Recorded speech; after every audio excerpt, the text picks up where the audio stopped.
बात आज की चैनल के कार्यक्रम आर पार में मैं सुधीर तोमर आप सभी का हार्दिक स्वागत और अभिनंदन करता हूं।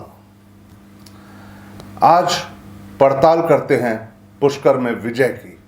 पुष्कर में कमल खिल तो गया है मगर कुम्हला न जाएं सुरेश रावत जी, सेवानंद गिरी, मोहन चौधरी, डॉक्टर शैतान सिंह, अशोक रावत, ये सभी परिवर्तन चाहते थे ना।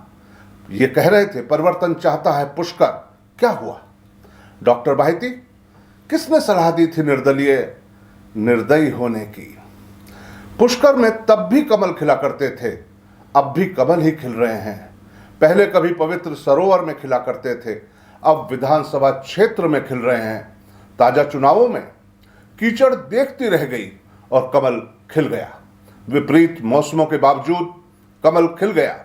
तमाम साजिशों और षड्यंत्रों को निष्फल करते हुए सुरेश रावत तीसरी बार लगातार विधायक बना दिए गए।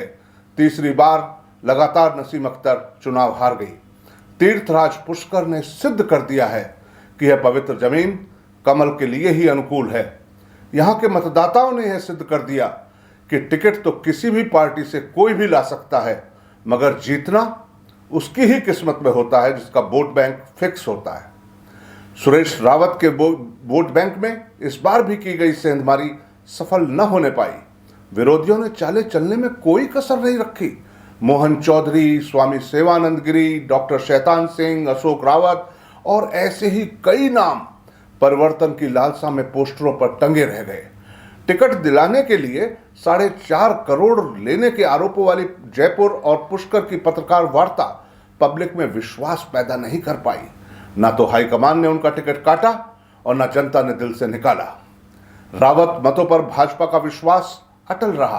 अशोक रावत ने यद्यपि खूब वोट लिए, मगर आरएलपी की झोली में रावत मतों ने एक मुश्त गिरने से इनकार कर दिया। हाँ, जाट वोट जरूर उनके हिस्से में आए। इतने मत उनके ही थे, थोड़े बहुत रावत मत भी, भाई बंधु और रिश्तेदारों के। डॉक्टर श्री गोपाल बाहिती न घर के रहे न घाट के, आधा तीतर आधा बटेर बनकर रह गए। चौबे जी छब्बे जी बनने गए थे, दुबे जी बनकर लौट आए। अब कह रहे हैं कि पब्लिक उनको कांग्रेसी ही समझती रही, यानी पब्लिक उनसे ज्यादा समझदार थी, वह उनको कांग्रेसी ही समझती रही, मगर बाहिती जी ने खुद को कांग्रेसी नहीं समझा। बेचारे मतदाताओं को जमानत जब्त करवा के यह बताना पड़ा कि नेताजी नील में नहाने से शियार शेर नहीं बन जाते।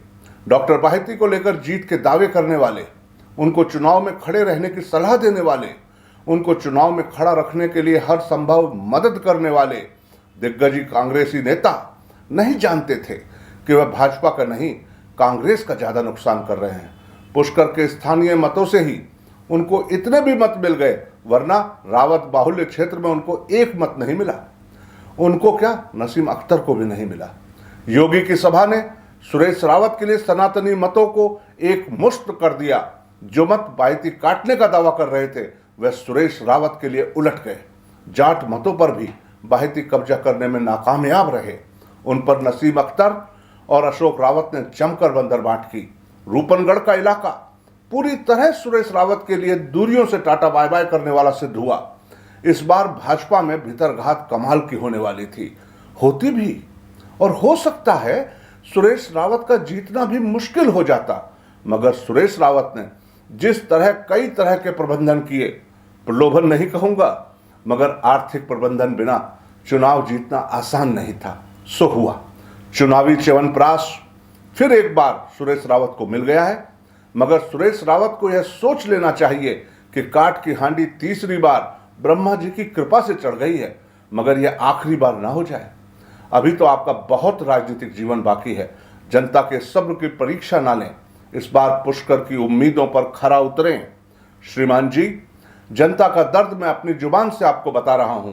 आप चुनाव जीत गए हैं, यह जनता की दया है, मगर आपने पिछले 2 कार्यकाल में किया वह जनता की नजर में कोई सम्मानजनक नहीं था। पुष्कर की जनता बोल रही है कि विकास के नाम पर आपने कुछ नहीं किया। तीर्थराज की पवित्रता को बचाए रखने में आप पूरी तरह से नाकामयाब रहे। आपकी रिपोर्ट कार्ड में आप पास बाय ग्रेस हैं। सांत्वना पुरस्कार प्राप्त हुआ है आपको। आपने किस तरह क्या किया, उसकी कहानियों पर नहीं जा रहा मैं। जनता की सुनने के बाद मैं आपको सलाह दे रहा हूं कि आपको अपना रिपोर्ट कार्ड फिर से बनाना होगा। चुनाव जीतने के लिए अच्छे बुरे सारे प्रबंधन होते हैं, दुष्ट भी चुनाव जीत सकते हैं। इसलिए आपको समझा रहा हूं कि हे वत्स, इस बार मतदाताओं का कर्ज चुकाओ। ब्रह्मा जी की कृपाओं को कुछ ऐसा करने में उपयोग लाओ कि पीढ़ियां आपको दुआएं दें। 10 साल खुद को दे दिए हैं, वो काफी हैं। इस बार पूरे 5 साल जनता के दुख दर्दों को दूर करने में दे दो। कर्ज लिया है आपने, चुकाना तो पड़ेगा ही, वो भी ब्याज सहित। बोलो क्या कहना है। आज आर पार में सिर्फ इतना ही। फिर मिलते हैं किसी नए मुद्दे पर। तब तक के लिए धन्यवाद।